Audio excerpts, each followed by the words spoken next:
بچوں زندگی کی خوبصورتی ہر انسان چاہتا ہے، اور یہ صرف در مصطفیٰ سے ملے گی۔ ایک اچھا بیٹا، پہلی شکل ہے اچھا بیٹا، اور میرا نبی کہہ رہا ہے کاش میرے ماں باپ زندہ ہوتے، اور نہیں تو میری ماں زندہ ہوتی تو تم دیکھتے میں کیا کرتا۔ میں عشاء کی نماز کے مصلی پہ ہوتا اور میں سورۃ فاتحہ پڑھ رہا ہوتا، اور ادھر سے میرے گھر سے میری ماں مجھے کہتی محمد، تو میں ماں کے لیے نماز توڑ دیتا۔ سبحان۔ ہاں، میں ماں کے لیے نماز توڑ دیتا۔ اور میرے نبی سے پوچھا گیا یا رسول اللہ قیامت کب آئے گی؟ یہ بچیاں غور سے سنیں، سارے سنو پر یہ خاص طور سے سنیں۔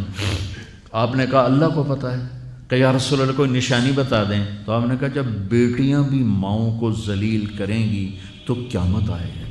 جب بیٹیاں بھی ماؤں کو ذلیل کریں گی تو قیامت، ان تلد الامۃ ربتہا، جب ماں کے ساتھ بیٹیاں نوکر جیسا سلوک کریں گی، نوکرانی جیسا سلوک کریں گی تو قیامت کے نکارے پہ چوٹ پڑ کے رہے گی۔ یہ نہیں کہا جب کفر پھیل جائے اور جب اسلام مٹ جائے گا، حالانکہ قیامت اس وقت آئے گی جب دنیا میں ایک مسلمان باقی نہیں رہے گا۔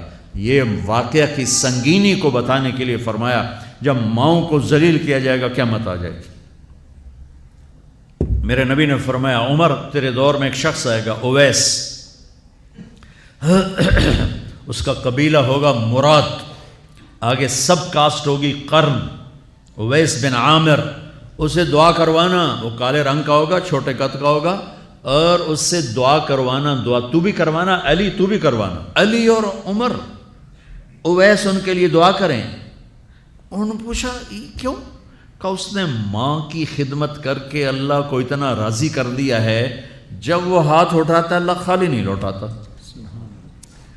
اللہ کی قسم عمر و علی کو اویس کی دعا کی ضرورت نہیں تھی، امت کو پیغام دینا تھا کہ مائیں ذلیل ہو رہی ہیں آج، اور باپ جوان اولاد سے چھپتے پھر رہے ہیں، تو میرے رب میرے نبی نے یہ آگے پیغام دینا تھا کہ نبی ہو کر رسول ہو کر کہہ رہے ہیں کاش ماں ہوتی تو میں اس کے لیے نماز توڑ دیتا۔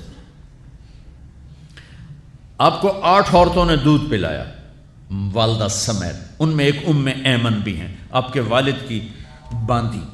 تو گھر میں تشریف فرما تھے، ایمن بیٹھی تھی حضرت عائشہ، تو ایمن کہنے لگی یا رسول اللہ پانی تو پلا دیں۔ تو اللہ کے نبی ایک دم اٹھے تو حضرت عائشہ ناراض ہو گئی، ایمن اللہ کا رسول کو کہتی پانی پلا، تو اور کیوں نہ کہوں، میرا بیٹا ہے، میں نے دودھ پلایا ہے۔ تو حضرت میرے نبی نے کہا ہاں عائشہ یہ میری ماں ہے، اس کا میں نے دودھ پیا ہے۔ آپ اٹھے، گھڑے میں سے پانی بھر کے یوں دونوں ہاتھوں سے حضرت ایمن کو پیش کیا جو حبشی باندی تھی، چونکہ دودھ پیا ہے تو ماں کا لفظ صادق آ گیا، تو بجائے اس کے کہ برا مناتے آپ خادم بن کے اپنی ماں کو دودھ پلانے والی ماں کو آپ نے، حضرت حلیمہ سعدیہ تشریف لائیں، آپ نے اپنی چادر بچھا کر اس کے اوپر بٹھایا۔ ہمیں پیغام دینا تھا، آنے والے زمانوں میں یہ ہونا تھا۔ سبحان اللہ۔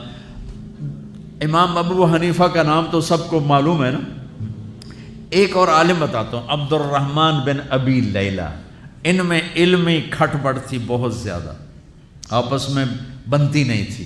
تو ابو حنیفہ جیسی ہستی جن کے کروڑوں فالوور آج ہیں، ان کی ماں کہتی نعمان یہ مسئلہ ہے، جا کے عبد الرحمن سے پوچھ کے آ۔ زندگی میں ایک دفعہ نہیں کہا ماں جی میں اس کو بڑا عالم ہے میرے کو پوچھ لو، کہا اچھا ماں جی، اپنی چادر اٹھاتے اور پہنچ جاتے دروازے پہ دستک دے کے بھائی مجھے میری اماں نے بھیجا ہے، آپ اس پہ فتویٰ، حالانکہ ان کی اپنی رائے اس کے خلاف ہوتی تھی، لیکن ماں کے احترام میں جا کر ان سے مسئلہ پوچھتے جن سے روزانہ مناظرہ ہوتا تھا، روزانہ کھٹ پٹ ہوتی تھی علمی، ماں نے کہہ دیا جا کر ان سے پوچھ کے آتے تھے، اپنی اتنی بڑی علمی قدر و منزلت کو ایک طرف رکھ دیتے تھے، نہیں میری ماں نے مجھے کہا ہے۔ تو آپ سب نوجوان ہو، ماں باپ زندہ ہیں تو ان کی دعا لو، آہ نہ لو، دعا لو۔